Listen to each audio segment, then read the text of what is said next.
अश्वमेध यज्ञ विषय का शुभारंभ करें उससे पहले एक बार परम पूज्य गुरुदेव वंदनीय माता जी से बहुत बड़ी प्रार्थना, गायत्री माता से बहुत बड़ी प्रार्थना, हमें प्रेरणा, अपना परिमार्जन की कृपा, हमें हमारे अंदर आत्मानुशासन बनाए रखें, ऐसी बहुत बड़ी प्रार्थना के साथ जिन्हें गायत्री मंत्र आता है साथ साथ बोलने की कृपा करें। भूर्भुवः स्वः तत्सवितुर्वरेण्यं भर्गो देवस्य धीमहि धियो यो नः प्रचोदयात्। ॐ अंधकारतिमिरान्धस्य ज्ञानाञ्जनशलाकया चक्षुरुन्मीलितं येन तस्मै श्रीगुरुवे नमः। डियर फ्रेंड्स, आज का विषय है मुंबई अश्वमेध। यज्ञों के बारे में हम सभी लोग परिचित हैं थोड़ा सा, और उसके विषय में भी आज चर्चा करेंगे। यज्ञ के व्यक्तिगत जीवन पे प्रभाव और सामाजिक जीवन के प्रभाव से भी काफी लोग, गायत्री परिवार से जुड़े हुए लोग और दूसरे लोग अब काफी परिचित हो गए। लेकिन जब राष्ट्रीय स्तर पर, विराट स्तर पर उसके प्रभावों को देखना होता है, तब अश्वमेध स्तर के प्रयास करने की आवश्यकता पड़ती है। अश्वमेध को हमारे शतपथ ब्राह्मण में यज्ञ का राजा बोला गया है ना। हम उसके दृश्य और अदृश्य जगत में अद्भुत और चमत्कारिक परिणाम उत्पन्न होते हैं, ऐसी बात हमारे आर्ष ग्रंथों में जगह जगह पे आई है। व्यक्तिगत जीवन का परिष्कार तो कर ही सकते हैं, लेकिन सामाजिक जीवन के अंदर जब राष्ट्रीय मूल्यों की स्थापना की बात आती हो, तब जीवन के प्रति निष्ठा की बात आती हो, तब हमें बड़े स्तर पर काम करने की आवश्यकता पड़ती है। इसलिए कई बार बड़ी असमंजस की स्थिति आ जाती है। लोग कहते हैं कि ये तो एक राजनीतिक अभियान हो सकता है, लेकिन शतपथ ब्राह्मण में आता है कि राष्ट्रो वै अश्वमेध, राष्ट्र ही अश्वमेध है। यानी कि राष्ट्रीय स्तर पर जो प्रयास किए जाते हैं, राष्ट्रीय स्तर पर मतलब हमारे यहाँ तो ये बोला गया कि देव संस्कृति के जो दिग्विजय के अभियान है, भारतीय संस्कृति को देव संस्कृति बोला गया है, और इसके जो दिग्विजय अभियान के रूप में अश्वमेध की बात आई है। राजनीतिक दिग्विजय अभियान नहीं है, ये स्पष्ट होना चाहिए, ये एक सांस्कृतिक दिग्विजय का अभियान है ना। राष्ट्र देवता के प्रति, जीवन मूल्यों के प्रति विश्वास जागृत करना, जीवन जीने की विधियों का शिक्षण देना, राष्ट्र के राजनीतिक, भौगोलिक एवं भावनात्मक स्तर पर समर्थ, सशक्त और सुदृढ़ता बनाए रखने के प्रयास अनंत हमारे इतिहास में अनेकों समय से अश्वमेध यज्ञ के रूप में होते रहे। तो आज के समय में ये कितना प्रासंगिक है, इस विषय का प्रतिपादन करने के लिए और इसके क्या फायदे हो सकते हैं, क्या आज के समय पर भी उन लाभों को उठाया जा सकता है, इन सभी बातों को चर्चा करने के लिए हमारे बीच में आदरणीय डॉक्टर अवधेश नारायण वर्मा जी हैं। बेसिकली आप केमिकल इंजीनियर हैं, MBA हैं, HR में, और PhD डॉक्टर है। आप भाभा परमाणु केंद्र अनुसंधान केंद्र में आउटस्टैंडिंग साइंटिस्ट रहे हैं, बड़ा नाम है उनका उस दिशा में। अब सेवानिवृत्ति से पूर्व परमाणु ऊर्जा विभाग के भारी पानी बोर्ड में चेयरमैन और CEO रह चुके हैं। भारी पानी के, जिसे हम डिटर्जेंट ऑक्साइड के रूप में बोलते हैं, निर्यात में आपकी अहम भूमिका रही है। एक बहुत बड़ा दायित्व, बहुत बड़ा काम आपने संभाला है। और रिटायरमेंट के बाद अब लगातार हमने उनको एक मोटिवेशनल उनकी टॉक सुनी है, हेल्थ के ऊपर, हैप्पीनेस के ऊपर, और बहुत सारे काम जो गायत्री बाबा के द्वारा उन्हें दिए जाते हैं, वो लगातार करते रहे। वर्तमान में वो मुंबई अश्वमेध का जो 2022 में संभावित है कि एक सक्रिय सदस्य हैं, और के रूप में आज हमारे बीच में डॉक्टर वर्मा आज हमें अश्वमेध यज्ञ और उसके ज्ञान विज्ञान के साथ साथ मुंबई अश्वमेध यज्ञ हेतु चल रहे प्रयास के बारे में, प्रयास हमारे यहाँ बोले यज्ञ से पहले का जो प्रयास किया जाता है, उसको प्रयास बोला जाता है, प्रयास के बारे में हम अवगत कराएंगे। इसलिए आपके और उनके बीच में ज्यादा समय न लेते हुए मैं पूरी श्रद्धा के साथ, पूरे आदर के साथ हम आप सभी की तरफ से डॉक्टर अवधेश नारायण वर्मा जी को आमंत्रित कर रहा हूँ, वे आए और आज के विषय का प्रतिपादन करें। डॉक्टर साहब। प्रणाम प्रदीप भाई साहब और सभी प्रतिभाविगण। आज की वार्ता एक गुरु वंदना से शुरू करते हैं। वंदे भगवतीं देवीं श्रीरामं च जगद्गुरुं पादपद्मे तयो श्रित्वा प्रणमामि मुहुर्मुहुः, प्रणमामि मुहुर्मुहुः। भाई और बहनों, जैसा भाई साहब ने बताया कि आज मुंबई अश्वमेध यज्ञ के बारे में थोड़ा सा हम लोग जानकारी हासिल करेंगे। लेकिन उसके पहले मैं ये चाहता हूं कि हम अश्वमेध यज्ञ की बात करें, वो तो बहुत बड़ी चीज है। उसके पहले हम यज्ञ का ज्ञान विज्ञान, उसका स्वरूप क्या है, और अगर समय मिला तो उसके चिकित्सीय पहलू पर बात करेंगे, नहीं तो कम से कम उसका ज्ञान विज्ञान तो एक बार हम समझ लें। जो प्रस्तुति के बिंदु होंगे, जिन बातों पर हम टच करेंगे, उसमें होंगे एक तो फिलॉसफी ऑफ यज्ञ, और उसका जो साइंटिफिक एस्पेक्ट्स है यज्ञ का, वह क्या क्या एनर्जी सिस्टम्स हैं जो कार्य करती हैं यज्ञ के अंदर, और इन्वायरमेंटल प्रोटेक्शन में क्या भूमिका है यज्ञ की, और अश्वमेध यज्ञ क्या है, उसका स्वरूप क्या है, मुंबई अश्वमेध यज्ञ की क्या तैयारियां चल रही हैं, और अगर समय मिला तो यज्ञोपैथी एक समग्र उपचार प्रक्रिया, और कुछ वैज्ञानिक आंकड़ों की भी को हम देखेंगे। और तो इसी के साथ पहले हम यज्ञ के दार्शनिक पक्ष को देखते हैं कि यज्ञ क्या है, यज्ञ कहाँ कहाँ पर हो रहा है, और यज्ञ भारतीय परंपरा एवं साहित्य में कहाँ है, या यज्ञ से यज्ञीय जीवन जीने की प्रेरणा कैसे मिलती है। जैसे भाई साहब ने बताया कि यज्ञ तो हम बहुत करते रहते हैं, लेकिन जब तक वो हमारे जीवन के अंदर नहीं उतरेगा यज्ञ, तब तक उस यज्ञ को केवल फिजिकल रूप से करने का कोई लाभ नहीं है। तो यज्ञ क्या है, जब हम देखते हैं व्हाट इज यज्ञ बेसिकली, तो ये हम पाते हैं कि जो सेल्फलेस सर्विस फॉर नोबल काज, जो भी कार्य हम करते हैं लोक कल्याण के लिए, निस्वार्थ भाव से हम जो भी कार्य करते हैं लोक कल्याण के लिए, उसे यज्ञ कहा जा सकता है, जिसमें स्वार्थ और अहंकार का बिल्कुल त्याग होता है, भौतिक पदार्थों में आसक्ति का त्याग होता है, हमारे अंदर एक मानवीय संवेदना आती है, ह्यूमन कंपैशन, एंड लोक कल्याण के लिए समर्पण का भाव आता है, we get dedicated to creativity for welfare of all. तो इस तरीके से अगर हम देखेंगे तो ये पाएंगे कि फिलॉसफी ऑफ यज्ञ टीचेज जैसे way of living in the society in harmony, हम किस तरीके से सामंजस्य बनाकर समाज में रह सकते हैं और सामाजिक मूल्यों को किस तरीके से बरकरार रख सकते हैं, ये बात हमको यज्ञ जो है समझाता है। अब हम सभी जानते हैं कि गायत्री और यज्ञ ये दोनों भारतीय संस्कृति के, देव संस्कृति के मेरुदंड कहे गए हैं। They are the building block of human culture and civilisation.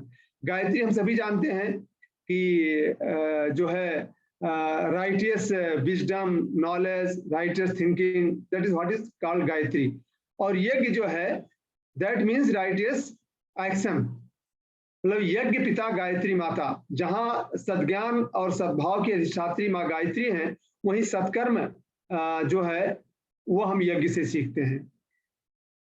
ये इसमें अच्छा ये हट सकता क्या, किसी ने कनोटेशन कुछ कर दिया है, but otherwise no issue, will continue. यज्ञ शब्द जो है बेसिकली यज धातु से बना है, जिसका अर्थ होता है देव पूजन, संगतिकरण, दान। दान में क्या हम करते हैं, स्वाहा के साथ हम बोलते हैं इदन्न मम, ये हमारे लिए नहीं है। तो इसमें देव पूजन क्या होता है, बेसिकली देव पूजन है ईश्वरीय दिव्य शक्तियों की उपासना, आराधना। अब वो दिव्य शक्तियां क्या हैं, वो देव कौन है, किनका हम पूजन करते हैं। ये जो भी वृक्ष हैं, वनस्पतियां हैं, नदी हैं, पहाड़ हैं, वायु देवता हैं, अग्नि देवता हैं, हम सब जानते हैं कि ये सब देव हैं। ये इन सब का पूजन, या जो ऐसी शक्तियां जो दिव्य गुणों से, जिनसे हम दिव्य गुण ग्रहण करते हैं, जिससे हम शक्ति ग्रहण करते हैं, वो सभी देव की श्रेणी में आते हैं। उन सब की आराधना और उपासना हम करते हैं इसमें। दूसरी चीज होती है संगतिकरण। इन जो दिव्य शक्तियों की जो समीपता से जो हमने उपासना और आराधना की, उससे जो हमें शक्ति मिलती है, जो हमने दिव्य गुण ग्रहण किए हैं, उनका हम अभिवर्धन करें, उनका हम संवर्धन करें। और दान होता है जो हम अपनी समझी जाने वाली चीजों का, जो हमारी अपनी स्वयं की है, उसको हम दिव्य शक्तियों के निमित्त अर्पण कर दें, या जो दिव्य गुण हमने ग्रहण किए हैं, जो हमने शक्ति ग्रहण की है, उसको हम समाज कल्याण में लगा दें, समाज में बो दें। ये दान होता है। अब इसका अगर व्यवहारिक अर्थ में देखें तो देव पूजन है वो बड़ों का सम्मान। देखिए तीनों में किस तरीके से, देव पूजन में बड़ों का सम्मान होता है, हमारे हमसे जो बड़े हैं, चाहे आयु में बड़े हैं, शिक्षा में बड़े हैं, चाहे चरित्र में बड़े हैं, उन सबका हम सम्मान करते हैं। संगतिकरण होता है बराबर वालों से मैत्री, क्योंकि यज्ञ जो है किसी एक व्यक्ति से नहीं होता। यज्ञ में कोई संविधाएं लाता है, कोई अन्य सामग्री जुटाता है, कोई दूसरे अरेंजमेंट करता है। जब ढेर सारे लोग इकट्ठा होते हैं तो उससे यज्ञ होता है। तो ये हमें सिखाता है कि हमें बराबर वालों से संगति और मैत्री करना चाहिए। और दान होता है अपने से छोटों का, मतलब जो हम पढ़े लिखे हैं, जो पढ़ा लिखा नहीं है, जो कमजोर है उसको हम पढ़ा दें, उसको हम स्वस्थ हैं और कोई बीमार है उसको हम अस्पताल पहुंचा दें, तो ये भी यज्ञ होता है।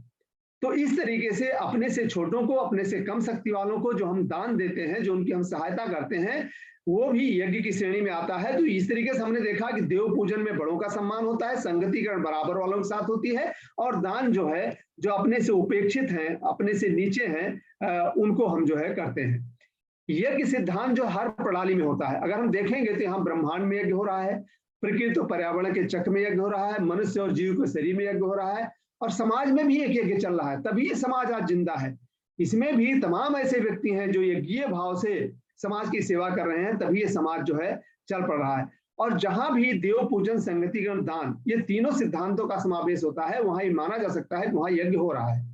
और यज्ञ की प्रक्रिया जो एक चक्र है, जो एक संतुलन बनाती है, ये हम सभी जानते हैं। जैसे अगर हम देखें कि प्रकृति में कैसे यज्ञ हो रहा है, हम देखते हैं कि समुद्र में पानी वाष्पीकृत होता है और बादलों के पास जाता है। अब बादल ऐसा तो नहीं करते कि अपने पास रख देते हैं, अगर अपने पास रखेंगे तो एक तो रख नहीं पाएंगे और वो संतुलन बिगड़ जाएगा, वो धरती माता को दे देते हैं। धरती पर आकर धरती माता भी फसलों के लिए, वृक्ष वनस्पतियों के लिए उतना ही पानी लेती है जितना आवश्यक है। जो एक्स्ट्रा पानी होता है वो नदियों में चला जाता है, नदियों के माध्यम से वापस समुद्र में चला जाता है। तो इस तरीके से हम देखते हैं कि यहाँ भी एक चक्र जो है, यज्ञ का ही चक्र चल रहा है। उसी तरीके से अगर हम शरीर में देखें, अगर हम हाथ में कुछ चीज खाने के लिए लेते हैं, मान लीजिए हाथ ये सोचिए कि हम आगे नहीं बढ़ाएंगे, हाथ में रखेंगे तो कुछ देर बाद हाथ थक जाएगा, और प्लस हाथ को भी कहाँ से पोषण मिलेगा अगर खाना नहीं जाएगा। ये मुंह में जाता है, मुंह भी अगर सोचे कि हम आगे नहीं बढ़ाएंगे तो मुंह में सड़न होने लगेगी और आगे का भी कार्यक्रम रुक जाएगा। वो पेट में जाता है, पेट उसको पचा करके रस, रक्त, मांस, मज्जा ये सब बनाता है। तो इस तरीके से, और जो वेस्ट होता है वो हमारे उसमें चला जाता है। तो इस तरीके से हमारे शरीर में भी एक यज्ञ चलता रहता है। शरीर में भी अगर एक दिन यज्ञीय प्रक्रिया बंद हो जाए तो शायद ये शरीर फिर चल नहीं पाएगा। अब हम थोड़ा सा देख लेते हैं शास्त्रों में यज्ञ के बारे में क्या कहा गया है। देखिए, गीता में भगवान ने कहा है, देखिए इस बात बहुत जरूरी है कि जितनी व्यापक मनुष्य की जिंदगी है उतना ही व्यापक यज्ञ का दर्शन है। पूरे हमारे वेद, पुराण, उपनिषद यज्ञ के ज्ञान से भरे हुए हैं। यज्ञ का सारा ज्ञान और विज्ञान वेदों में, पुराणों में भरा हुआ है। गीता में भगवान ने 3 अध्याय में काफी कुछ बातें यज्ञ के बारे में बता रखी हैं, जिसमें एक ये उन्होंने कहा है कि सह यज्ञा प्रजा सृष्टा पुरोवाच प्रजापति अनेन प्रसविष्यध्वम एष ओस्तिष्ठ कामधुक। अर्थात प्रजापति ब्रह्मा ने कल्प के आदि में यज्ञ सहित प्रजाओं को रचकर, मतलब वी आर बेसिकली ट्विंस, मनुष्य और यज्ञ को जब ब्रह्मा ने पैदा किया तो एक ट्विंस के तरीके से पैदा किया, दोनों को एक साथ पैदा किया कि तुम दोनों यज्ञ के द्वारा तुम लोग वृद्धि को प्राप्त हो और ये यज्ञ जो है तुम लोगों को इच्छित भोग प्रदान करने वाला हो। और अगले ही श्लोक में फिर भगवान कहते हैं, देवान भावयतानेन ते देवा भावयन्त्यः परस्परम भावयन्ता श्रेय परम वाप्स्यत्। देवान भावयतानेन, तुम लोग इस यज्ञ के द्वारा देवताओं को उन्नत करो, और देवा भावयन्त्यः, और देवता लोग तुम लोगों को उन्नत करें। इस प्रकार परस्परम भावयन्ता, यहीं पर संगतिकरण की बात आती है कि हम एक दूसरे को उन्नत करते हुए, एक दूसरे की हेल्प करते हुए तुम लोग परम कल्याण को प्राप्त हुए। हम देवताओं को उन्नत करें, देवता हमें उन्नत करें, और हम दोनों मिलके एक साथ आगे बढ़ते रहें। अब अगर वेदों में आप देखेंगे तो वेदों में यज्ञ को एक शुभ कृत्य कहा गया है कि किसी भी कार्य के पूर्व यज्ञ का विधान भारतीय संस्कृति में एक मांगलिक कर्म के रूप में, आप कोई भी संस्कार देख लीजिए, दीक्षा संस्कार देख लीजिए, पुंसवन संस्कार देख लीजिए, नामकरण देख लीजिए, एनीथिंग, कोई भी संस्कार आप देखिए उसके साथ यज्ञ जो है जुड़ा ही रहता है। शादी विवाह के साथ, विवाह संस्कार के साथ यज्ञ जुड़ा होता है। यहाँ तक कि हम जिस दिन पैदा होते हैं उस दिन से लेकर अंत्येष्टि में भी यज्ञ होता है।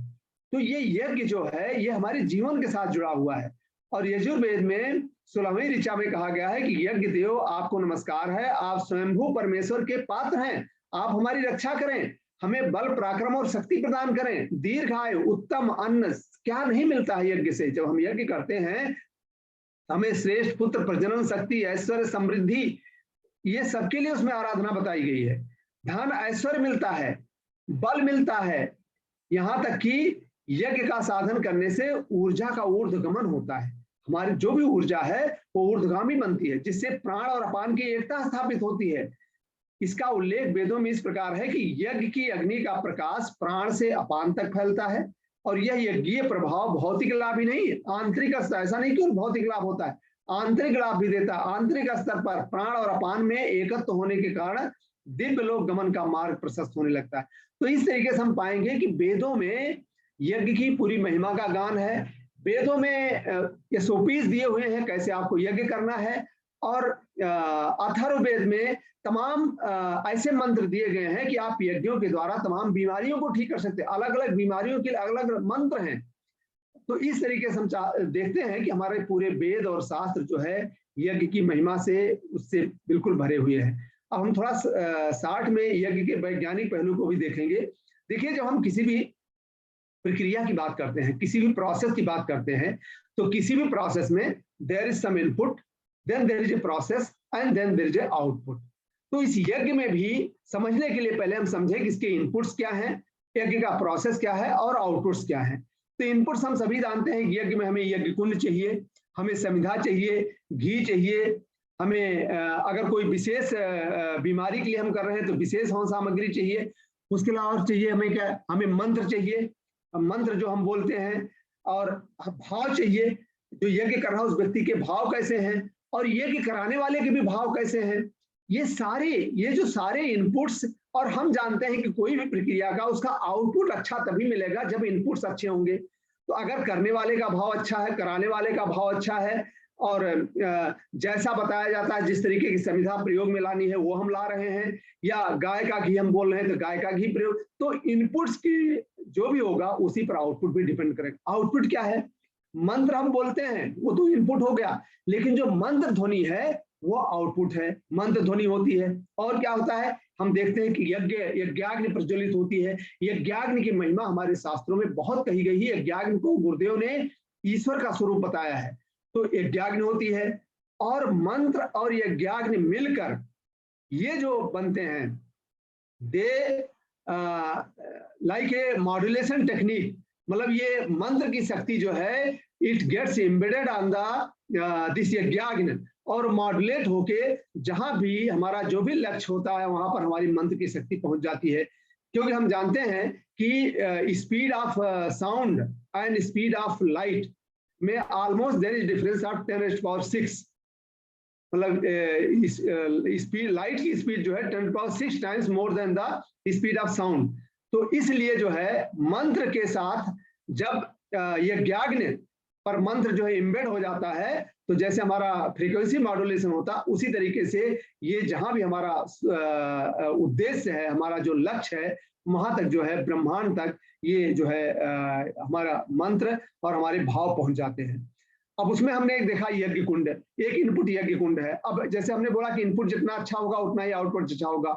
अब यज्ञ कुंड में अगर वो पिरामिडिकल शेप का है यज्ञ कुंड है तो बहुत अच्छा होता है, और अगर तांबे का है तो और अच्छी बात है, क्योंकि तांबे में क्या होता है कि उसमें बैक्टीरियोस्टैटिक प्रॉपर्टीज होती है, और जब यज्ञ कुंड जो है पिरामिडिकल शेप का होता है तो there is control generation and multi directional dissipation of energy. जो एनर्जी निकलती है वो मल्टी डायरेक्शनल होती है। तो इसलिए आवश्यक है कि ठीक है नहीं पॉसिबल है तो हम दूसरे से भी करें, लेकिन अगर तांबे का होगा और पिरामिड शेप का होगा तो वो ज्यादा अच्छा आउटपुट देगा। अब इसके हम केमिकल और फिजिकल प्रोसेस को देखना इसलिए जरूरी है कि जब हम अश्वमेध यज्ञ करने जा रहे हैं, आपको ऐसे बहुत से लोग मिलेंगे जो बोलेंगे कि आप लोग क्या करते रहते हैं, आप लोग लकड़ी जलाते हैं, आप लोग कार्बन डाइऑक्साइड प्रोड्यूस करते हैं, आप तो पोल्यूशन कर रहे हैं, पूरे पर्यावरण को आप प्रदूषित करते हैं। लेकिन ये सारी भ्रांतियां तब समाप्त होंगी जब उसके हम वैज्ञानिक पहलू को थोड़ा सा समझने की कोशिश करेंगे। और बहुत जरूरी है, आजकल ऐसे लोग हैं जो अभी भी यज्ञ की प्रक्रिया को समझते नहीं है और यही समझते हैं कि यज्ञ द्वारा हम पोल्यूशन करते हैं। जबकि देखिए कार्बन डाइऑक्साइड की जहां तक बात है, कार्बन डाइऑक्साइड तो वैसे भी एटमॉस्फेयर में 500-600 ppm होती ही है, और यज्ञ करते हैं तो उसमें मान लीजिए थोड़ी सी और कार्बन डाइऑक्साइड बनी भी तो उससे ऐसा कोई नुकसान नहीं होने वाला है, पहली बात। दूसरी बात, परम पूज्य गुरुदेव ने वाङ्मय नंबर 26 में स्वयं लिख रखा है कि विषस्य से विषमौषधम, विष की काट क्या होती है, विष का औषधि विष ही होती है। आज हमारे कोरोना वायरस से बचाने के लिए हमारे पास जो वैक्सीन लगाई जाती है वो भी तो वायरस ही होता है, इसीलिए लगाया जाता है वो वायरस उस वायरस को रोकेगा। तो इस तरीके से यहाँ जो कार्बन डाइऑक्साइड निकलती है, पहली बात यह है कि ये कार्बन डाइऑक्साइड कोयले को जला के, कोक को जला के ऐसे नहीं निकाली जा रही है जो कि चिमनियों से निकलती है। इसमें हम सुगंधित हवन सामग्री डालते हैं, तमाम जड़ी बूटियां, 50 तरीके की जड़ी बूटियां होती हैं, घी होता है, और इसमें जो समिधा लगाई जाती है या तो आम की लकड़ी होती है, या अगर होता है, चंदन होता है, सम्मी होता है, गूलर होता है, मतलब पीपल होता है। ऐसे ऐसे वृक्षों की लकड़ियां प्रयुक्त की जाती हैं जिनमें ऐसे औषधीय गुण होते हैं, तो वैसे भी कार्बन डाइऑक्साइड की मात्रा वैसे भी काफी कम होती है। और आजकल तो हम गोबर से बने हुए जो है स्टिक्स यूज करते हैं, तो उसमें तो और भी उसकी संभावना कम हो गई है, पहली बात। दूसरी बात, जैसे मैंने बताया, जो भी कार्बन डाइऑक्साइड प्रोड्यूस होती है वो उसके गुणधर्म बदल जाते हैं। ऐसा नहीं कि ये कार्बन डाइऑक्साइड उसमें कोई विषैली गैस है। Carbon dioxide is really required for our day to day life, पहली चीज। दूसरी चीज क्या है, इसमें कंट्रोल कंबस्टन होता है, और जहां भी कंट्रोल कंबस्टन प्रोसेस होता है वहां कार्बन डाइऑक्साइड निकलने की मात्रा वैसे भी कम हो जाती है। कंट्रोल कंबस्टन मतलब कि जहां पर stoichiometric quantity of oxygen is less, मतलब जितनी ऑक्सीजन कंबस्टन के लिए चाहिए उससे थोड़ी सी अगर कम होती है तो फिर वो CO2 कम निकलती है। अब कम कैसे होती है कि हम लगातार इसमें नहीं चलाते, हम लगातार औषधियां हवन सामग्री नहीं डालते, हम एक बार गायत्री मंत्र बोलते हैं और फिर स्वाहा करके डालते हैं, इदम गायत्री इदन्नमम, 2 बार। उस समय के लिए जब वहां जो औषधि पड़ती है यज्ञ कुंड के अंदर, तो थोड़ी देर के लिए उसको ढक देती है, और वहां for the time being there is paucity of oxygen, थोड़ी देर के लिए थोड़ी सी ऑक्सीजन वहां कमी हो जाती है, और उसके बाद दोबारा हम मंत्र बोलते हैं और फिर डालते हैं। तो इस तरीके से कंटिन्यू, इस तरीके से करने से क्या है कि CO2 का जनरेशन वैसे भी कम हो जाता है। तीसरी चीज है कि कंट्रोल कंबस्टन के लिए जरूरी है कि हमारा प्री हीटेड कंडीशन होना चाहिए। किसी भी रिएक्टर का, किसी भी वेसल का जहां हम रिएक्शन करते हैं वो प्री हीटेड होना चाहिए। तो जब पहले घी की 7 आहुतियां डालते हैं, केवल घी की, उस समय पूरा प्रज्वलित होकर और वो प्री हीट हो जाता है हमारा कुंड। इसीलिए कहा जाता है कि जलती हुई अग्नि में ही हमें आहुतियां देनी है। ये बात हुई। तीसरी बात है, जब आप इसमें रिएक्शंस को देखेंगे तो जो थोड़ी बहुत कार्बन डाइऑक्साइड पैदा भी होती है, देखिए ये सिंपल कंबस्टन प्रोसेस नहीं है, there is vaporisation of wood. Wood के अंदर वुड वेपराइज होती है, उसमें जो थोड़ी बहुत मॉइस्चर होते हैं उसका स्टीम वोलेटिलाइजेशन होता है, और स्टीम वोलेटिलाइजेशन के साथ जो पानी निकलता है, जो वेपर निकलता है, वो कार्बन डाइऑक्साइड के मिल के साथ मिलकर आप देखेंगे CO2 + H2O plus heat, it makes SCHO, that is formaldehyde, और ये इंसेक्टिसाइड होती है। ये जो है disinfectant, as a disinfectant use होती है हॉस्पिटल्स में, तमाम जगहों पर, और यही गैस है फॉर्मल्डिहाइड जो जहां भी हम यज्ञ करते हैं उसके आसपास के वातावरण को, सारे विषाणुओं को, वायरस को मारने में सक्षम होती है। आप इसी कमरे में विषाणु वायरस को मारना चाहेंगे तो आप डंडे से मार नहीं सकते, आप क्या करेंगे, स्प्रे करेंगे। Spray is also not able to penetrate each and every corner, जबकि ये जो वेपर होगी, ये जो गैस होगी, ये तो आपके संदूक के पीछे, कोने में, कहीं भी जहां भी बैक्टीरिया और वायरस होंगे सब जगह पहुंच जाएगी। So it is able to kill the bacteria and virus at each and every corner. तो इस तरीके से हमें समझना चाहिए कि इसमें जो मिसगिविंग्स हैं कि इसमें हम कार्बन डाइऑक्साइड पैदा करते हैं। अच्छा, दूसरी जो जहरीली गैस है वो कार्बन मोनोऑक्साइड और sulphur dioxide, SOx and NOx, वो जो है वैसे भी यज्ञ जहां होता है वहां कम हो जाती है। मैं कुछ आपको आंकड़े दिखाऊंगा कि किस, यहाँ तक कि जो कि पोल्यूशन कंट्रोल बोर्ड ने जहां यज्ञ हुआ वहां के आंकड़े लिए हैं, और उन्होंने खुद बताया है कि यज्ञ के बाद सॉक्स और नॉक्स की क्वांटिटी जो है काफी कम हो गई है। PM2.5 PM10 भी कम हो जाता है। तो basically this is very good, this is one of the best method for cleaning the atmosphere. और पर्यावरण को कौन साफ करेगा? आखिर हमें सोचना चाहिए, रोज तो हम गंदगी फैलाते हैं, हम सुबह से लेकर ब्रश करते हैं, हम टॉयलेट जाते हैं, हमारे पसीना निकलता है, ये सारी गंदगी कहाँ जा रही है? पर्यावरण में जा रही है। आखिर हम जब जो भी कोई भी आप दिल्ली ले लीजिए, बॉम्बे ले लीजिए, हम म्यूनिसिपैलिटी से कुछ भी लेते हैं, बिजली लेते हैं, पानी लेते हैं, सबका टैक्स भरना पड़ता है। सूर्य भगवान हमको जो है गर्मी दे रहे हैं, हीट दे रहे हैं, लाइट दे रहे हैं, कोई बिल भरते हैं क्या? हम हमें ऑक्सीजन मिलती है, वायु देता हमें ऑक्सीजन देते हैं, एयर देते हैं, कोई बिल भरते हैं क्या? हम तो उल्टे जो है पर्यावरण को और गंदा कर रहे हैं। तो फिर पर्यावरण को सही कौन करेगा? अगर हम गंदा कर रहे हैं तो हमें को स्वच्छ भी करना पड़ेगा। तो पर्यावरण को स्वच्छ करने के लिए यज्ञ से बढ़कर कोई चीज नहीं है। और उसमें यज्ञ भी गुरुदेव ने 3 तरह की बताया, एक तो छोटा यज्ञ, एक महायज्ञ और एक अश्वमेध यज्ञ। जब आपको बहुत बड़े स्तर पर पर्यावरण इतना विषाक्त हो गया हो, वातावरण इतना विषाक्त हो गया हो, कि आपको छोटे छोटे यज्ञ से नहीं काम चल रहा, तो आपको अश्वमेध यज्ञ करना है। तो उसकी हम प्रक्रिया आगे समझेंगे। कहने का मेरा तात्पर्य था कि पर्यावरण को बचाने के लिए, पर्यावरण के पोषण के लिए यज्ञ से बढ़कर कोई भी चीज नहीं है। अब हम हीट, अब इसमें थोड़ा सा एनर्जी सिस्टम देखते हैं। देखिए, कोई भी आप फिजिकल एनर्जी देखेंगे, फिजिक्स में देखेंगे, तो आप पाएंगे एक ताप एनर्जी होती है, ताप ऊर्जा होती है, एक ध्वनि ऊर्जा होती है और एक प्रकाश ऊर्जा होती है। इन्हीं तीन ऊर्जाओं पर सारा कुछ चल रहा है और सारा सिस्टम चल रहा है, सारा ब्रह्मांड चल रहा है, सारी प्रक्रिया चल रही है। और यज्ञ में भी ये तीनों ही ऊर्जा आती है। और देखिए, विश्व का जो सबसे प्राचीनतम ग्रंथ है ऋग्वेद, उसी में पहला ही मंत्र कहता है, ओम अग्निमीले पुरोहितम यज्ञ से देव मृतजम होतारम रत्न धात्मम। हम अग्नि की उपासना करते हैं, जो यज्ञ श्रेष्ठ कर्म के पुरोहित अर्थात उसको आगे बढ़ाने वाला है, जो देवता है अनुदान देने वाला है, और याचक की रत्नों से विभूषित करने वाले हैं। यज्ञ जो है हमें रत्नों से विभूषित करता है। घृत अवघाण में हम बोलते हैं, ओम तनुपा अग्नेश तन्मे पाहि आयुर्धा अग्नेश आयुर्मे देहि। हे अग्नि, तुम शरीर के रक्षक हो, मेरे शरीर की रक्षा करो। ये सब वेदों में दिया गया है। बताइए, यजुर्वेद में कहा गया है कि तुम दीर्घायु प्रदान करने वाले हो, दीर्घायु बनाओ, मेरे शरीर की कमी और विषाक्तता को, विषाणुओं को दूर करो। तो इतने सारे जो है लाभ जो है यज्ञ के हैं। यज्ञाग्नि से क्या होता है कि हमारे प्रकृति के अंतराल में जब कार्य जो तमाम तरीके की सूक्ष्म दिव्य शक्तियां हैं, वो जब हम उसमें यज्ञाग्नि के द्वारा वो जो है जागृत होती हैं और वो स्थूल जगत से सूक्ष्म जगत तक उनका जो है पूरा जागरण चलता है। तो यज्ञाग्नि की इतनी महिमा है। इसमें यज्ञ की एनर्जी होती है, साउंड एनर्जी ऑफ मंत्र होती है। मंत्र की परम पूज्य गुरुदेव ने बोला है 4 शक्तियां होती हैं। ज्ञान का जागरण होता है, इससे प्राण का वहन होता है, और क्या होता है, बाहुलीकरण होता है, पदार्थ और तत्व को प्रभावित करने का होता है। बाहुलीकरण बहुत इंपॉर्टेंट है कि व्यापक क्षेत्र को प्रभावित करता है। मंत्र जो है व्यापक क्षेत्र को प्रभावित करता है। और व्यापक क्षेत्र में कैसे प्रभावित कर होता है, जब वो मॉड्यूलेशन उसका हो जाता है, जब यज्ञाग्नि के ऊपर चला जाता है।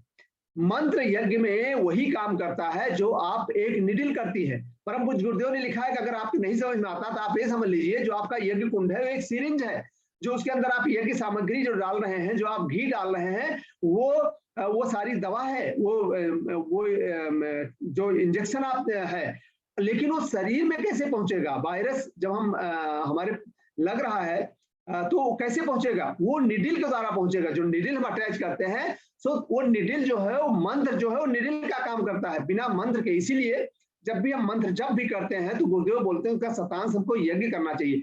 उस मंत्र जप का पूरा लाभ तभी मिलेगा जब उसको यज्ञ हम करेंगे, और यज्ञ के द्वारा ये आगे जो है इस हमारी शक्ति को। और गायत्री मंत्र की वाइब्रेशन आप सभी वैसे भी जाते हैं, 1,08,000 से 1,10,000 वाइब्रेशन पर सेकंड है। आज एम्स और IIT ने भी प्रूव कर दिया है कि गायत्री मंत्र से बड़ा कोई भी मंत्र नहीं है, और इससे हमारी शक्तियां जागृत होती हैं हमारे शरीर के। मंत्र क्या है? टूल है। इट इज ये जो जिसके माध्यम से हमारे पिंड का ब्रह्मांड से संपर्क होता है। अगर मंत्र से ही हमारे पिंड का ब्रह्मांड से संपर्क होता है। ये मंत्र के विज्ञान में हम नहीं जाएंगे, परम पूज्य गुरुदेव ने पूरी पुस्तक 92 में लिख रखा मंत्र विज्ञान पर, उसमें हम नहीं जाएंगे। लेकिन हम सभी जानते हैं कि गुरुदेव ने इसमें लिखा है कि ये शब्द जो है, ये शब्द ब्रह्म है। ये शब्द सिंपल चीज नहीं है, ये शब्द ब्रह्म है, नाद ब्रह्म है। इसी शब्द से, इसी एकाक्षर से, इसी ओम से पूरे ब्रह्मांड की रचना हुई है। तो ये शब्द में इतनी शक्ति है, और उन शब्दों के गुंथन से ही ये मंत्र बनते हैं। हम देखते हैं कि जब कोई टुकड़ी जाती है पुल पर से, तो उनको कदमताल से रोक दिया जाता है वहां पर, क्योंकि अगर एक साथ वो जो है बोलते हुए जाएंगे जैसा वो कहते हैं, तो उसका एक रेजोनेंस इफेक्ट होता है, और उस रेजोनेंस इफेक्ट के कारण पुल नहीं टूट जाए, इसलिए वहां उनको कदमताल करने से मना कर दिया जाता है। और क्या होता है? Combined effect of all 3 energy system. जब तीनों यज्ञाग्नि की एनर्जी, ताप energy, heat energy, sound energy और लाइट एनर्जी सब मिल जाते हैं, तो क्या होता है कि एक अल्ट्रासाउंड वेव्स निकलती है, श्रवणातीत ध्वनि तरंगें निकलती हैं, जो हमारे सूक्ष्म जगत को, हमारे ब्रह्मांड को उसमें व्यापक प्रभाव डालती हैं। हम एक शांति का वातावरण, हमें एक शांति महसूस होती है। और मंत्र की तरंगों से क्या होता है कि हमारे मस्तिष्क के अंतराल में, नाड़ी संस्थान में एक परिवर्तन होता है, जिससे हमारे अंदर एक सकारात्मक हार्मोन पैदा होता है, एक फील गुड हार्मोन पैदा होता है। और मैं आपको बता दूं कि जब इसमें हम यज्ञ कुंड में जो भी सामग्री डालते हैं, वो इतनी सूक्ष्मीकृत हो जाती है, इतनी वायुभूत हो जाती है, इतनी माइन्यूट, इतनी नैनो लेवल की हो जाती है कि हमारे मस्तिष्क के अंदर एक ब्लड ब्रेन बैरियर होता है। ब्लड ब्रेन बैरियर इसलिए होता है कि अगर गलती से हमने कोई पॉइजनस चीज हमारे अंदर चली गई, हमने खा लिया, तो पॉइजन ब्लड के अंदर नहीं जाना चाहिए, नहीं तो हमारा मस्तिष्क जो है बिल्कुल बेकार हो जाएगा। तो उसके लिए एक ब्लड ब्रेन बैरियर होता है कि वो ऐसे विषाक्त चीजों को नहीं जाने देता। लेकिन ये यज्ञ सामग्री ये इतनी सूक्ष्म हो जाती है, इतनी वायुभूत हो जाती है, परम पूज्य गुरुदेव ने लिखा है कि उस ब्लड ब्रेन बैरियर को भी क्रॉस कर जाती है। इसलिए एक किसी भी मानसिक बीमारी के लिए, किसी भी मानसिक स्वास्थ्य के लिए यज्ञ से अच्छी चीज कोई नहीं है। एक और बात है कि निगेटिव आयन जनरेट होते हैं। देखिए, जहां भी एयर होती है, एटमॉस्फेयर में एयर है, so because of the radiation energy of the sun, या जो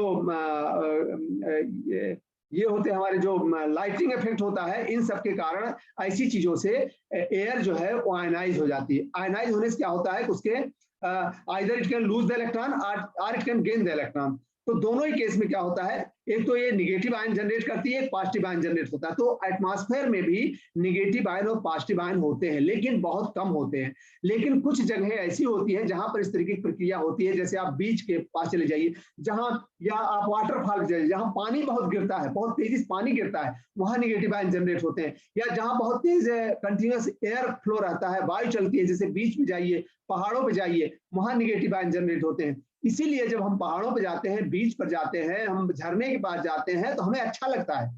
और हमने देखा है कि जब हम यज्ञ करते हैं, यज्ञ करने के बाद हर व्यक्ति बोलता है बड़ा अच्छा लगा, बहुत अच्छी फीलिंग होती है। बट वी शुड अंडरस्टैंड वो अच्छी फीलिंग आती कहाँ से है। वो इसलिए आती है, परम पूज्य गुरुदेव ने लिखा है वाङ्मय क्रमांक 26 में कि जहां भी यज्ञ होता है वहां पर the quantity of generation of negative ions are much more, it is in few thousands against 40-50 in the normal atmosphere.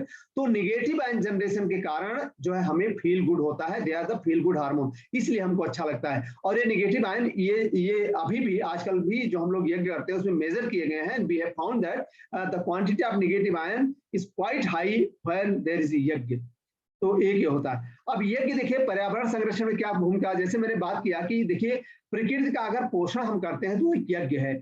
हम गंगा सफाई अभियान कर रहे हैं, गायत्री परिवार कर रहा है, पेड़ों को बचा रहे हैं, नशा मुक्ति कर रहे हैं, वृक्षारोपण कर रहे हैं, शुद्धिकरण कर रहे हैं, ये सुसंस्कार, ये सारे कार्य, ये सारे यज्ञ हैं। ये सारे कार्य जो भी प्रकृति के पोषण का कार्य हो रहा है वो यज्ञ है। और ये जो हम यज्ञ करते हैं इससे बड़ा पोषण का कार्य और कुछ नहीं है। लेकिन प्रकृति का शोषण यज्ञ नहीं है। अब देखिए, शोषण करने वाले तो बहुत से लोग आपको मिलेंगे, तमाम लोग गंदगी फैला रहे हैं, तमाम लोग पेड़ काट रहे हैं, but then there should be some people, कुछ लोगों को तो होना चाहिए जो उसके पोषण का काम करें। तो यज्ञ से वो पोषण हो रहा है। तो हम जो भी ये हवा पानी प्रदूषण करते हैं, जमीन का प्रदूषण करते हैं, असंयमित उपभोग करते हैं चीजों का, उससे जो है शोषण हो रहा है प्रकृति का। अगर हम शोषण ही करते रहे, पोषण नहीं करेंगे, तो एक दिन स्थिति क्या होगी हम समझ सकते हैं। तो हमें पोषण भी करना चाहिए, और यज्ञ से अच्छा प्रकृति का पोषण करने वाला और कुछ भी नहीं है।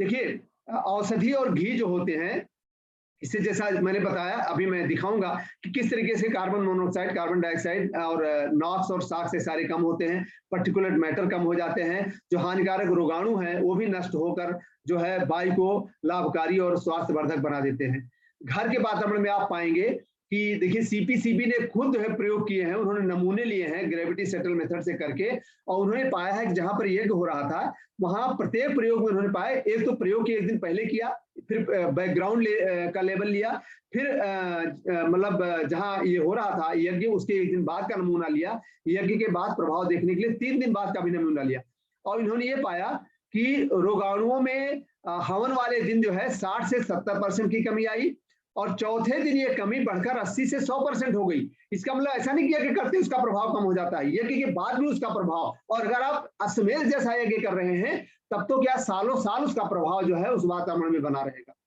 एक दूसरे प्रयोग में उन्होंने पाया कि उसकी इफेक्टिविटी देखने के लिए उन्होंने क्या है कि हवन के बाद 7 दिन तक सैंपलिंग की, और प्रयोग के 7 दिनों बाद भी पृष्ठभूमि की तुलना में बैक्टीरिया, फंगस और पैथोजेंस की संख्या में 92%, 88%, 79% की कमी देखी गई। इससे पता चलता है कि यज्ञ का प्रभाव 7 दिन बाद तक सिर्फ बना ही नहीं रहता, वरन अधिक प्रभावशाली हो जाता है, उसके बाद और भी प्रभावशाली हो जाता है। यज्ञ की गैस अगर उसको आप प्रदूषित पानी में आप भेजिए तो जल जो है बिल्कुल स्वच्छ हो जाता है, 90% जल शुद्ध हो जाता है। उसका भस्म जो है पीएच का बैलेंस बना के रखता है पानी का, और उसको आप खेतों में डालते हैं तो फर्टिलाइजर का काम करता है।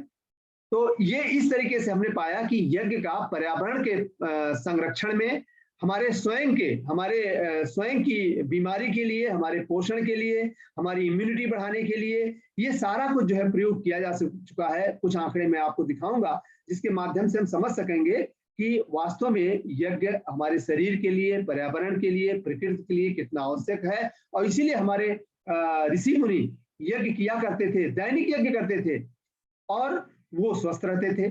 जब से हमने यज्ञ की प्रक्रिया को समाप्त कर दिया, हम यज्ञ करना बंद कर दिए, तब से हमें तमाम बीमारियां ऐसी आ रही हैं। आजकल दवाएं भी कम नहीं है, दवाएं बहुत हैं, और ये हमारे आजकल के जो सिस्टम है चिकित्सा का, उसको मैं उसका अभिनंदन करता हूँ, कितनी अच्छी अच्छी दवाइयां मिल गई। लेकिन अभी भी ऐसी दवाइयां नहीं है जो हमारे अंतराल में जाकर और उसको जड़ से उसको समाप्त कर सकें। वो क्या है, बाहर से केवल उसको, उसके प्रभाव को कम करती है, जड़ से समाप्त नहीं करती।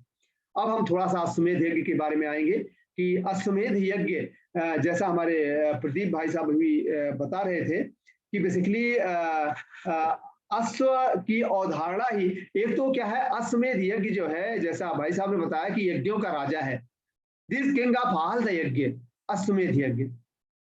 और अश्व का जो प्रचलित अर्थ लिया जाता है वो नॉर्मली हमने देखा है कि घोड़े से लिया जाता है, और सांसारिक अर्थ में अगर हम सोचें तो ठीक है, ये ठीक भी है, किंतु अगर यज्ञीय संदर्भ में हम इसको देखना चाहेंगे तो थोड़ा सा हमको और इस पर ध्यान देना पड़ेगा। देखिए, जो है कहा गया है कि महासनो भवति वा अश्व बहु अश्वारीति, इस अश्व के अनुसार जो अधिक मात्रा में आहार करने वाला है उसे भी अश्व कहते हैं। तो उक्त गुणों के कारण ही क्या है, घोड़े को अश्व की संज्ञा दी गई है, क्योंकि घोड़ा भी काफी जो है खाता है। उसके अलावा जो है अश्व को गुणवाचक संबोधन के रूप में भी शास्त्रों में बताया गया है कि ये एक तरीके का गुण, किसी का गुण बताता है। जैसे जातिवाचक संज्ञा तक ही इसको हम सीमित नहीं रख सकते, ये गुण भी बताता है। कौन से गुण? इंद्रो वही अश्व, ये कहा गया है कि इसके अनुसार इंद्र ही अश्व है, मतलब इंद्र को भी अश्व बोला गया है। और सौर्यो अश्व, इसके अनुसार सूर्य का सूर्यत्व तो ही अश्व है, सूर्य का जो सूर्यत्व है उसको भी अश्व बोला गया है। यहाँ तक कि वेदों में अनेक स्थान पर यज्ञाग्नि को ही अश्व कहा गया है। ऋग्वेद के 1/16/3/2 में कहा गया है कि गंधर्वो अस्य रसनाग मृगदाद सूराद वम वसो निरस्तष्ठ, अर्थात अश्व जो है वो सूर्य का प्रतीक है। वसुओं ने यज्ञीय अश्व सूर्य से ही प्रकट किया है। तो और क्या कहा गया है? वीर्यम वो अश्व, सौर ही अश्व है, सौर के भी अश्व कहा गया है। तो इस तरीके से शतपथ ब्राह्मण में इस अश्वमेध यज्ञ की काफी विवेचना की गई है। उसके हम बहुत ही विस्तार में नहीं जाएंगे, लेकिन अश्व को अगर आप देखेंगे तो ये गतिशीलता का भी प्रतीक है, गति का। वैसे भी हम हार्स पावर से जानते हैं ना कि कोई चीज उसमें इतनी पावर होती है, इसीलिए उसको हार्स पावर ही बोला जाता है। ये गतिशीलता का प्रतीक है, सौर का प्रतीक है, पराक्रम का प्रतीक है, मेधा शक्ति का प्रतीक है। अश्वमेध है, मेधा शक्ति का प्रतीक है, श्रेष्ठ बुद्धिमत्ता का प्रतीक है। और तो इसके कारण हम ये समझ सकते हैं कि अश्वमेध का सहज अर्थ क्या होता है कि शौर्य, पराक्रम तथा कल्याणकारी मेधा शक्ति का संयोग, संगम। जो तमाम आज मेधा शक्तियां हैं, जो कल्याणकारी शक्तियां हैं, जो गलत दिशाओं में जा रही हैं, अश्वमेध के द्वारा हम उनका एकीकरण करते हैं, उनका संगम करते हैं, उनका संयोग बिठाते हैं, और संयोग बिठाकर उनको हम राष्ट्र के कल्याण में लगाते हैं। राष्ट्रम वही अश्वमेधा, राष्ट्र को ही अश्वमेध कहा गया, अर्थात राष्ट्र ही अश्वमेध है। इसीलिए अश्वमेध के माध्यम से राष्ट्र का यजन, संगतिकरण, संगठन किया जाता है। जब राष्ट्र को संगठित करने की आवश्यकता होती है तब जो है यज्ञ किया जाता है, अश्वमेध यज्ञ किया जाता है। जैसा हमने बताया कि पर्यावरण प्रदूषित होता है, पर्यावरण के पोषण के लिए हम करते हैं, और वातावरण के पोषण के लिए भी करते हैं। अब हमें एक बार तो लग सकता है पर्यावरण क्या है, वातावरण क्या है? पर्यावरण जो स्थूल है, वातावरण सूक्ष्म है। और आज भाई और बहनों, वातावरण तो और भी विषाक्त हो गया है। वातावरण को सही करने की तो बहुत ही बड़ी आवश्यकता है, और वो अश्वमेध यज्ञ से ही हो सकता है। क्यों? क्या होता था जब राम रावण युद्ध हुआ, युद्ध तो समाप्त हुआ, रावण मारा गया, कुंभकर्ण मारा गया, मेघनाथ मारा गया, लेकिन राक्षसीपन तो नहीं गया ना वातावरण से। वातावरण में राक्षसी से भरा हुआ था। उसको समाप्त करने के लिए भगवान राम को 10 अश्वमेध यज्ञ करने पड़े। बनारस में 10 अश्वमेध घाट भी है, 10 अश्वमेध यज्ञ किए। महाभारत के बाद ठीक है, दुर्योधन मारा गया, शकुनी मारा गया, कर्ण मारा गया, लेकिन जो उस तरीके की प्रवृत्तियां थी, राक्षसी प्रवृत्तियां थी, जो गलत सोच थी, वो तो वातावरण में व्याप्त थी। और इसका इतना असर होता है कि आप सभी को एक आख्यान परम पूज्य गुरुदेव ने लिखा है कि जो अपने श्रवण कुमार अपने माता पिता को लेकर जब जा रहे थे, तो कुरुक्षेत्र के करीब 1-1.5 किलोमीटर पहले जैसे पहुंचे, तो श्रवण कुमार ने वो जो कांवर थी उसको नीचे रख दिया और बोला बहुत हो गया, मैं आपको इतने दिन से ढो रहा हूं आप दोनों को, अब मैं नहीं ले जा सकता, अब आप अपने आप जाना हो जाइए, नहीं जाना होना चाहिए। देखिए उसका दिमाग चेंज हो गया। अब उनके पिताजी को बड़ा आश्चर्य हुआ ये क्या हो गया। तो उन्हें जब ये आभास हुआ कि हम कुरुक्षेत्र के पास पहुंचे हैं, तब उन्हें लगा गया कि ये इस यहाँ के वातावरण का प्रभाव है, जहाँ चाचा ताऊ ने, मामा भांजे ने सबका एक दूसरे का कत्ल किया है, वो वातावरण कैसा होगा। तब उन्होंने बोला, श्रवण कुमार को बोला, बेटा ऐसा करो, इतनी दूर जब लाए हो तो तुम 2-3 किलोमीटर रहो, हमें ले चलो, बस उसके बाद छोड़ देना, फिर हम चले जाएंगे। और जैसे 2 किलोमीटर आगे उस जगह से श्रवण कुमार उनको लेके गए, श्रवण कुमार की बुद्धि वापस बदल गई। अरे मैं क्या कर रहा था, मैं अपने माता पिता की तरीके से बोल रहा था। तो ये होता है भाई और बहनों वातावरण का प्रभाव। इसीलिए भगवान कृष्ण ने उनसे युधिष्ठिर से वाजपेयी यज्ञ कराया कि इस वातावरण को संशोधित करना है। आज भी आवश्यकता है, उसी वातावरण को संशोधित करने के लिए अश्वमेध यज्ञों की आवश्यकता है। और परम पूज्य गुरुदेव कह गए थे, और परम बंधनिया माता जी ने अभी तक जितने भी 44 अश्वमेध हुए हैं, उसके बाद हमने देखा है कि वातावरण में काफी परिवर्तन हुआ है। आज आप स्वयं देखिए, आप देखिए शासन के निर्णय आजकल कैसे हो रहे हैं, ये कैसे हो रहे हैं, लोगों का जो है परिवर्तन हो रहा है। जो साधनाएं चल रही हैं, जो यज्ञ चल रहे हैं, जो अश्वमेध यज्ञ हुए हैं, उससे जो है वातावरण में तो वातावरण को परिवर्तित करने की भाइयों और बहनों बहुत आवश्यकता है, और उसके लिए अश्वमेध यज्ञ बहुत जरूरी है।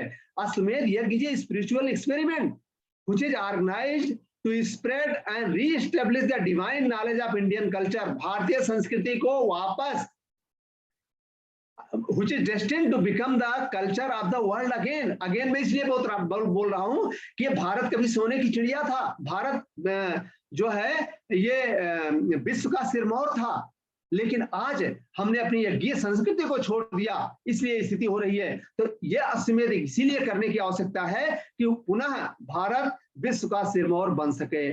अश्वमेध यज्ञ ऐसा आध्यात्मिक प्रयोग है जो भारतीय संस्कृति के दिव्य ज्ञान को जन जन तक पहुंचाने हेतु संकल्प है, और भारतीय संस्कृति को विश्व संस्कृति के रूप में पुनः स्थापित करने में एक महती भूमिका निभाता है। अश्वमेध यज्ञ जहां एक तरफ पारिस्थितिकी संतुलन, इकोलॉजिकल बैलेंस करता है, वहीं पर आध्यात्मिक वातावरण की शुद्धि में भी सहायक होता है। जैसा मैंने अभी बात किया कि आध्यात्मिक वातावरण भी शुद्ध होता है। अश्व signifies the evils in the society. जो समाज में तमाम बुराइयां फैली हुई हैं, वो अश्व के रूप में है। These evils are the ashwas and Medha signifies the eradication of those evils। मेधा क्या है, वो बुराइयों को साफ करना, बुराइयों को नष्ट करना, दोषों को नष्ट करना। तो अश्वमेध से समाज में फैली हुई जो बुराइयां हैं वो सब समाप्त होंगी, वो सब नष्ट होंगी। And a very important objective of अश्वमेध yagya is this ritual is performed to bring forward the dormant talent and intellectual genius of the masses to awaken the collective consciousness of the nation। राष्ट्र की सामूहिक चेतना को जगाना है। आज राष्ट्र की सामूहिक चेतना सो गई है, निष्क्रिय पड़ी हुई है। तमाम प्रतिभाएं हैं जो निष्क्रिय पड़ी हुई हैं, उन प्रतिभाओं को एक साथ लाना है, उनकी प्रतिभाओं को राष्ट्र निर्माण में लगाना है, और उनको उनकी बौद्धिक प्रतिभा को, जन सामान्य की बौद्धिक प्रतिभा को हमें जगाकर और राष्ट्र निर्माण में लगाना है। फिर वो दिन दूर नहीं है जब ये भारतीय संस्कृति एक बार पुनः विश्व संस्कृति बनेगी और भारत जो है विश्व का सिरमौर कहा जाएगा। यह अनुष्ठान और क्या करता है, जो इसके प्रतिभागी हैं, जो इसमें भाग लेते हैं, उनके अंदर एक तपस्या की भावना को जागृत करता है, उनके अंदर अधिक से अधिक त्याग करने की प्रेरणा करता है। हर व्यक्ति सोचता है कि मैं भी कुछ त्याग करूं, मैं भी अश्वमेध यज्ञ के लिए कुछ तपस्या करूं, कुछ जप करूं, अपने अंदर कुछ बुराइयां हैं उनको निकालूं, मैं अश्वमेध के भागीदार बनूं। तो तपस्या करते हैं, त्याग उनके अंदर आता है। अश्वमेध यज्ञ ब्लेसेस द पार्टिसिपेंट, जो पार्टिसिपेंट्स उनको उसका आशीर्वाद मिलता है, किसके लिए? To get rid of their dosas and become better citizen by increasing their good qualities and virtues. Ashwamedh yajna is performed to unite the society, nation, continents. ऐसा नहीं केवल समाज ही से आगे बढ़ेगा, हमारा देश आगे बढ़ेगा, पूरा विश्व आगे बढ़ेगा, and the whole world, so that we can progress towards bright future. हम सब एक साथ जो है आगे बढ़ेंगे, ये कार्य करता है अश्वमेध यज्ञ। जहां भी अश्वमेध यज्ञ आयोजित किए जाते हैं, वहां भारतीय संस्कृति को दर्शाती ही एक व्यापक स्तर की प्रदर्शनी के माध्यम से, विचार मंचों के माध्यम से जनमानस को भारतीय संस्कृति का व्यापक दर्शन कराया जाता है, और ज्ञान यज्ञ के माध्यम से उन्हें जीवन जीने की कला का प्रशिक्षण दिया जाता है, जिससे महानगरों की आज की भागम भाग दिनचर्या जो है, महानगरों की हम दिनचर्या देख रहे हैं कैसी है, तो उसमें यह भी बताया जाता है कि आज की भागम भाग दिनचर्या के मध्य में हम किस तरीके से एक आध्यात्मिक सोच विकसित कर सकें, और किस तरीके से अपने जीवन में संतुलन बना सकें और दैनिक समस्याओं का हल पा सकें। ऐसा पाया गया है कि जहां भी अश्वमेध यज्ञ आयोजित किए गए हैं, उन क्षेत्रों में अपराधों और आक्रामकता की दर में कमी महसूस की गई है। और वैसे तो देश में भी हम देख रहे हैं, परम पूज्य गुरुदेव ने 21वीं सदी उज्जवल भविष्य बोला है, हम देख रहे हैं कि हम धीरे धीरे उज्जवल भविष्य की तरफ बढ़ रहे हैं।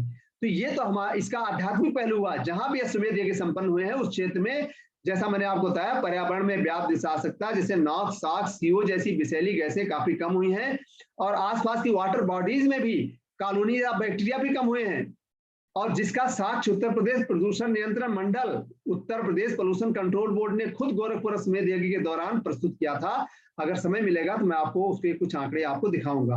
अब मुंबई अश्वमेध के बारे में जो हम चर्चा करना चाहते हैं, थोड़ा सा तो बताना चाहेंगे आपको कि श्रद्धेय डॉक्टर साहब की बड़ी हार्दिक इच्छा थी कि 45वां अश्वमेध यज्ञ मुंबई महानगरी की इस माया नगरी में हो, और जो संयोग से उनकी जन्मभूमि भी है, क्योंकि एक बार आपने भारतीय संस्कृति का परचम दिल्ली और मुंबई जैसे महानगर में अगर लहरा दिया, तो भारतीय संस्कृति को विश्व संस्कृति बनने में देर नहीं लगेगी।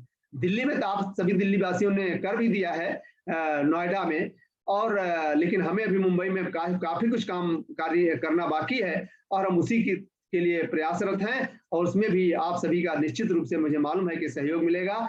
और इसके लिए श्रद्धेय ने 2017 में ही जनवरी 2021 की तारीखों की घोषणा कर दी थी कि जनवरी 2021 में अश्वमेध होने को था, पर कोरोना महामारी के कारण से आगे बढ़ाकर जनवरी 22 किया गया था। पर महामारी के चलते, महामारी अभी तो ठीक है, कम हो गई है, लेकिन अभी काफी पहले, अभी कुछ महीनों पहले तक थी, इसलिए प्रयास के लिए हमें आवश्यक समय नहीं मिल पाया। तो इसके कारण से पुनः परिवर्तित करके अब संभवतः जो है बसंत पर्व 2024 के तुरंत बाद के लिए श्रद्धेय ने अपनी सहमति दी है कि हम इसे बसंत पर्व 2024 के बाद संपन्न करें। तब तक ये महामारी समाप्त हो जाएगी, हमको समय भी मिलेगा इसके प्रयास के लिए। अब अश्वमेध यज्ञ मुंबई का सिग्निफिकेंस क्या है? फर्स्ट टाइम 1008 कुंडीय यज्ञ, 1008 कुंडीय यज्ञ मुंबई में पहली बार जो है संपन्न होने वाला है। And this is the life time opportunity for all Mumbaikars, Mumbai के लिए जहाँ की बड़े बड़े उद्योगपति हैं, बड़े बड़े कलाकार हैं, सिने जगत के कलाकार हैं, उन सबको अगर उनका एक बार माइंड परिवर्तित कर दिया गया, अगर उनका दिमाग पॉजिटिविटी की तरफ चला गया, कि राष्ट्र निर्माण की तरफ चला गया, तो फिर राष्ट्र निर्माण में देर नहीं लगेगी। अश्वमेध यज्ञ process it and we know कि ये जो है करीब 2000 साल बाद ये अश्वमेध की प्रक्रिया वापस गायत्री परिवार ने प्रारंभ की है, और उसी का एक जो है, उसी श्रृंखला का एक यज्ञ मुंबई में होने जा रहा है।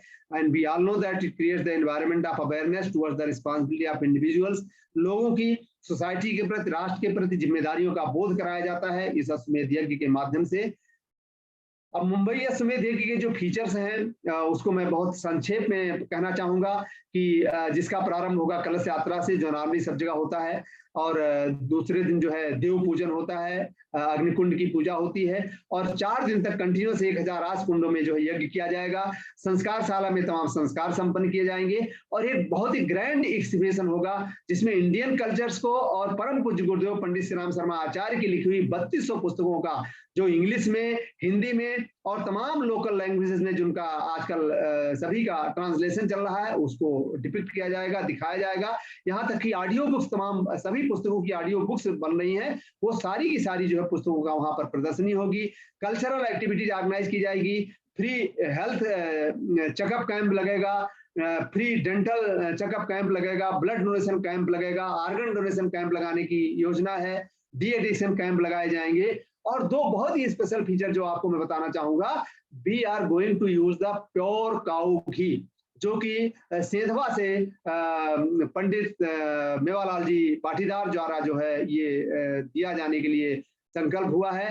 हमें वहां से प्योर काउ घी प्राप्त होगा। और दूसरी बात बहुत इंपॉर्टेंट कि हम इसमें समिधा की कोई भी लकड़ी नहीं जलाने वाले हैं, क्योंकि लोगों को, जैसा मैंने बोला, देखिए यज्ञ में नॉर्मली सूखी लकड़ी जलाई जाती है, और यज्ञ में समिधा का प्रोसेस यह है कि आप वृक्ष के पास जाइए और उनसे प्रार्थना कीजिए, हे वृक्ष देवता, आप यज्ञ के लिए लकड़ियां हमारे लिए छोड़िए। और जो सूखी लकड़ियां जो गिरती हैं वही नॉर्मली प्रयोग की जाती हैं, गीली लकड़ियां कोई इसके लिए वृक्ष नहीं काटा जाता। लेकिन उसके बावजूद भी ये डिसीजन हम लोगों ने लिया है कि हम काउ डंग स्टिक्स की बनी हुई समिधाएं यूज करेंगे, जिसमें कोई भी तरीके का वृक्ष की लकड़ियों का प्रयोग ही नहीं किया जाएगा। उससे और भी क्या चीजें होंगी मैं आपको बताऊंगा। उसके अलावा एक विचार मंच होगा जिसमें इंटरेक्टिव थॉट प्रोग्राम सेमिनार्स होंगे, yoga, meditation, exhibition, workshop, then talk shows होंगे, बड़े बड़े सोशल जो पर्सनालिटीज हैं उनके, मीडिया शोज होंगे, लेक्चर्स तो होंगे ही, स्पिरिचुअल मास्टर्स के, साइंटिस्ट के, डॉक्टर्स के, इंडस्ट्रियलिस्ट के, not only from India but we are trying to get people from abroad, all the big personalities, industrialist who are there outside, we are going to invite all of them and listen to their thoughts। और एक बहुत ही mega book exhibition होगा, जैसे मैंने आपको बताया। अब इस प्रयास कार्यक्रम को हम अभी क्या कर रहे हैं इसके लिए, देखिए, एक तो इसमें करीब करीब 7 आंदोलन हैं, उन 7 आंदोलन से कम हम 5 आंदोलन के माध्यम से इस प्रयास को हमने शुरू किया है, जिसमें साधना और स्वाध्याय के लिए व्यक्तिगत रूप से साधना लोग कर रहे हैं, एक्स्ट्रा माला जप रहे हैं। इसकी सफलता के लिए सामूहिक साधनाएं चल रही हैं, 4 से 5 जो है हर शक्तिपीठ पर, हर प्रज्ञा केंद्र पर सामूहिक साधना चलती है हर गुरुवार को, और देव कन्याओं द्वारा साधना कराई जा रही है। सभी शक्तिपीठों पर, प्रज्ञा पीठों पर देव कन्याओं के माध्यम से साधना चल रही है। शिक्षा में हम क्या कर रहे हैं, शिक्षा का जो आंदोलन है, बाल संस्कार शालाएं चलाई जा रही हैं, ज्ञान सभाएं हो रही हैं। हर रविवार को दिया मुंबई द्वारा 1 घंटे का ज्ञान सभा होती है, जो करीब 100 एपिसोड्स हो चुके हैं। जिस तरीके से ये गायत्री परिवार नोएडा द्वारा किया जा रहा है, ऐसे मुंबई द्वारा ज्ञान सभा चलाई जा रही है। शांत कुंज के प्रवक्ताओं द्वारा विशेष व्याख्यान आयोजित किए जा रहे हैं, और सूक्ष्म यज्ञ का एक बहुत ही बृहद स्तर पर प्रशिक्षण चल रहा है। लोगों को यज्ञ की साइंस बताई जा रही है, यज्ञ का विज्ञान बताया जा रहा है सूक्ष्म यज्ञ के माध्यम से। स्वावलंबन में हम क्या कर रहे हैं, जो गाय के गोबर की स्टिक है उसको बनाने की मशीनें जो है ले ली गई हैं, और वो स्टिक्स जो है बनाई जाएंगी। उससे लोगों को एक तो स्वावलंबन होगा, लोगों को रोजगार मिलेगा, और विशेष हवन सामग्री, विशेष रूप से हवन सामग्री इस अश्वमेध के लिए तैयार की जा रही है, तो उससे भी लोगों का स्वावलंबन का हमारा काम भी जो है पूरा होगा।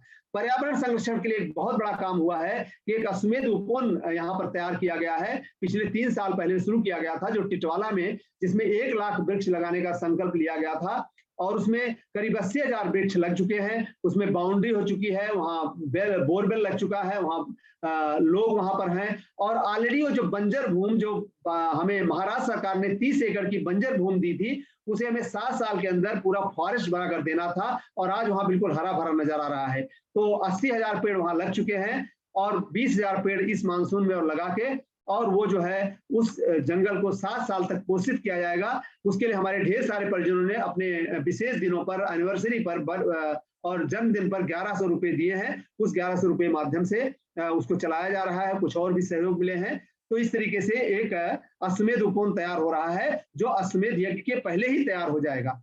और व्यक्तिगत पौधारोपण तो किया ही जा रहा है। नारी सशक्तिकरण के अंतर्गत सामूहिक गर्भ संस्कार संपन्न किए जा रहे हैं। तो इस तरीके से कुछ प्रयास कार्यक्रम चल रहे हैं। बाकी और प्रयास कार्यक्रम जो है आगे अभी प्रारंभ किए जाएंगे। तो ये जो है अश्वमेध यज्ञ का एक प्रारूप था। अब मैं थोड़ा सा बहुत ही संक्षेप में कुछ आंकड़े आपको दिखाना चाहूंगा अगले 5 मिनट में जो समय है। एक तो यज्ञोपैथी एक होलिस्टिक ट्रीटमेंट इसलिए उसको बताया जाता है कि जैसा हमने देखा कि हमारे शरीर का स्वास्थ्य बनता है, पर्यावरण का पोषण होता है, और नहीं कि हमारे शरीर का बल्कि हमारे शरीर के अंदर का भी पोषण होता है, आंतरिक। इसीलिए इसको एक समग्र उपचार कहा गया है। परम पूज्य गुरुदेव ने वाङ्मय क्रमांक 26 में पेज नंबर 1.12 में लिखा है कि यज्ञ करना एक बड़ा अस्पताल खोलने के समान है। इससे अगणित रोगग्रस्तों और भविष्य में बीमार पड़ने वाले लोगों का इलाज उनके घर बैठे ही हो जाता है। कितनी बड़ी बात लिखी है गुरुदेव ने कि अगर आप यज्ञ करते हैं, इसका मतलब आपने एक अस्पताल खोल दिया। आप अस्पताल भले नहीं खोल सकें, लेकिन अगर आप यज्ञ कर रहे हैं तो आप एक साथ ढेर सारे लोगों का इलाज कर रहे हैं। अब इस पर मैं नहीं जाऊंगा कि ये जो है इसमें किस तरीके से होता है, इसकी उपचार पद्धति, इसको कभी बाद में बात करेंगे। ये बेसिकली इसका सूक्ष्मीकरण होता है, जो हमारी क्योंकि देखिए सूक्ष्मीकरण में बहुत ही शक्ति होती है। 1 ग्राम यूरेनियम की आणविक शक्ति जो है हम लोग प्रयोग करते हैं, हम जानते हैं वो 20 लाख ग्राम तेल के बराबर होता है, 30 लाख ग्राम कोयले की शक्ति के बराबर होता है 1 ग्राम यूरेनियम। तो इस तरीके से जल की अपेक्षा वाष्प, आप देखते हैं जल से आप इंजन नहीं, लेकिन आप जब वाष्प बनती है तो बड़े बड़े इंजन चलाए जा सकते हैं। तो जितना ही कोई भी चीज सूक्ष्म होती जाती है उतनी उसकी पावर बढ़ती है। तो जो यज्ञ कुंड में भी जो भी हम सामग्री डालते हैं वो वाष्पीकृत होकर वो नैनो पार्टिकल्स में बदल जाती है, और उसकी सामर्थ्य जो है वो कई मिलियन टाइम्स जो है बढ़ जाती है। तो इस पे हम नहीं जाएंगे, कुछ हम फाइंडिंग्स आपको बताएंगे। जो ये एक्सपेरिमेंट जो है डॉक्टर ममता सक्सेना द्वारा दिल्ली में ही कंडक्ट किया गया था, जिसमें पाया गया कि CO2 इमिशंस आप देख रहे हैं शुरू में जो है थोड़ा सा बढ़ता है, लेकिन बाद में वो नीचे स्तर पर चला आता है।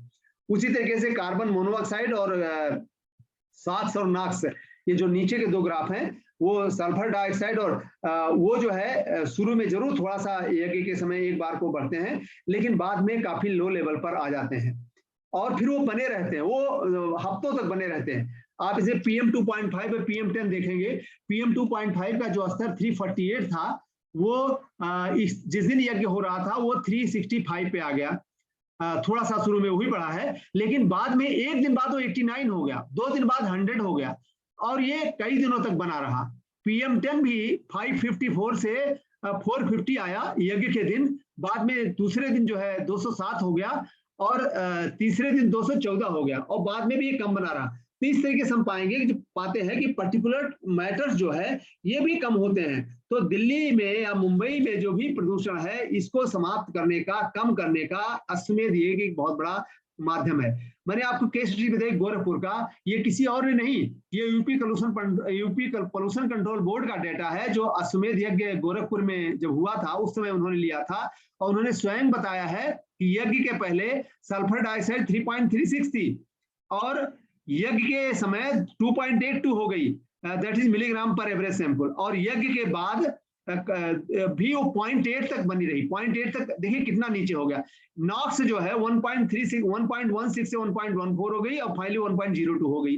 उसी तरीके से पानी जो उसके आसपास जो है पानी का सैंपल रखा गया, उसमें जो बैक्टीरिया थे, कॉलोनी ऑफ बैक्टीरिया 4500 थे शुरू में, जो यज्ञ के दौरान 2470 हो गए, और यज्ञ के बाद वो 1250 हो गए। तो इस तरीके से ये पानी का, बैक्टीरिया का सभी करता है। आप अगर कोई केस हिस्ट्री आप देखना चाहें तो डायबिटीज के केस में एक व्यक्ति यहाँ महाराष्ट्र का है, पांडुरंगा जी हैं, उन्होंने 40 दिन तक जो है 70 दिन तक करीब यज्ञ किया। उनका ब्लड शुगर जो 285 था, और उसमें यूरिन में भी शुगर प्रेजेंट था, वो जो है और जो पोस्ट लंच होता है वो 530 था ब्लड शुगर, और यूरिन शुगर भी प्रेजेंट था। वो जब उन्होंने यज्ञ किया करीब 70 दिन तक, तो उनका फास्टिंग ब्लड शुगर 95 हो गया, यूरिन शुगर समाप्त हो गया, और पोस्ट लंच जो है वो 120 हो गया, और यूरिन शुगर भी एब्सेंट हो गया। तो इस तरीके से हम पाते हैं, चाहे आप इसको इसमें देख लीजिए, शुगर में देख लीजिए। अच्छा, एक केस स्टडी बड़ी इंपॉर्टेंट केस स्टडी है कि जब भोपाल गैस ट्रेजेडी हुई थी, तो उसमें आप जानते हैं कि भोपाल के आसपास जो यूनियन कार्बाइड के आसपास जितने घर थे, उनमें रहने वाले काफी लोग जो है, उनकी करीब 3200 लोगों की डेथ हो गई थी, बहुत लोग मारे गए थे। लेकिन ऐसा मिला कि 2 ऐसे घर थे कि जहां के लोगों को उनको बहुत ही कम प्रभाव पड़ा, केवल हॉस्पिटल उनको ले जाना पड़ा और उसके बाद वो ठीक हो गए। बाद में पता लगाया गया कि ऐसा क्या हुआ कि इनको ये प्रभाव नहीं पड़ा। ये पता लगा कि उन दोनों घरों में दैनिक यज्ञ होता था, वो लोग हवन करते रहते थे। तो इसका प्रदूषित गैस का भी इतना प्रभाव जो है कम हो जाता है हमारे ऊपर जब हम यज्ञ करते हैं। अब आप कंबस्चन हवन सामग्री का देखें, एयर बैक्टीरिया देखिए 350 से इस तरीके से ये दिखाया गया है कि इवन 12 आवर्स 24 आवर्स तक जो है कम बना रहता है, बाद में थोड़ा सा बढ़ता है, लेकिन 30 दिन तक, तीसरे दिन भी जो बैकग्राउंड में 350 बैक्टीरिया थे, बैक्टीरियल काउंट जो है पर 1000 लीटर में वो जो है 150 से भी नीचे रह गए 30 दिन बाद तक। तो 30 दिन बाद तक भी इसका इफेक्ट पड़ा रहता है। ये तो मैं छोटे यज्ञ की बात कर रहा हूं, और जब आप एसमेज यज्ञ करेंगे तो आप समझ सकते हैं कि उसका कितना बड़ा प्रभाव होगा। जहां भी देखिए आप एक टीवी रखते हैं, आप माइक्रोवेव रखते हैं, जितने हमारे इलेक्ट्रॉनिक इंस्ट्रूमेंट हैं, उसमें क्या होता है कि उनके एक इलेक्ट्रोमैग्नेटिक रेडिएशन होता है जो हमें नुकसान पहुंचाता है। उनकी रेंज जो है 3 से 12 फीट तक होती है।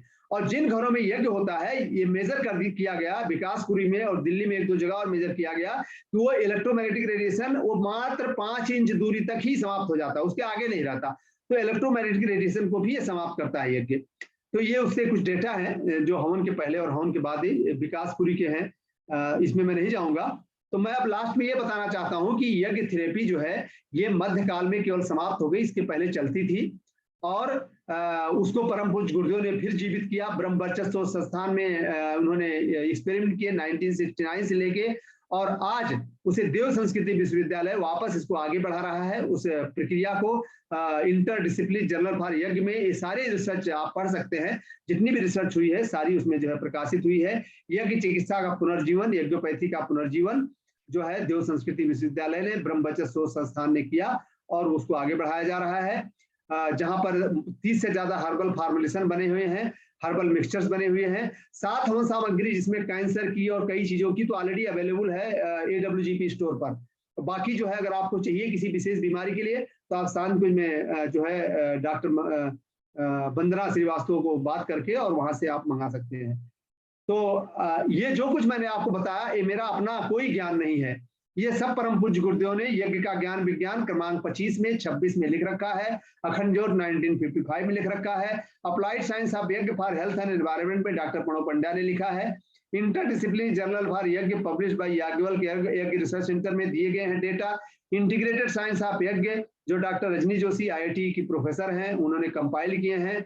कुछ प्रेजेंटेशन डॉक्टर बिरल पटेल के हैं, कुछ प्रेजेंटेशन डॉक्टर अनिल झा के हैं जो कार्डियक सर्जन हैं नडियाद हॉस्पिटल में। उन सब से मिला के ये सारी सूचनाएं कलेक्ट की गई हैं और मैंने तो केवल परम पूज्य गुरुदेव के ज्ञान को एक पोस्टमैन के तरीके आपके सामने मैंने प्रस्तुत किया है। इसी के साथ में आपको बहुत बहुत धन्यवाद और सादर प्रणाम।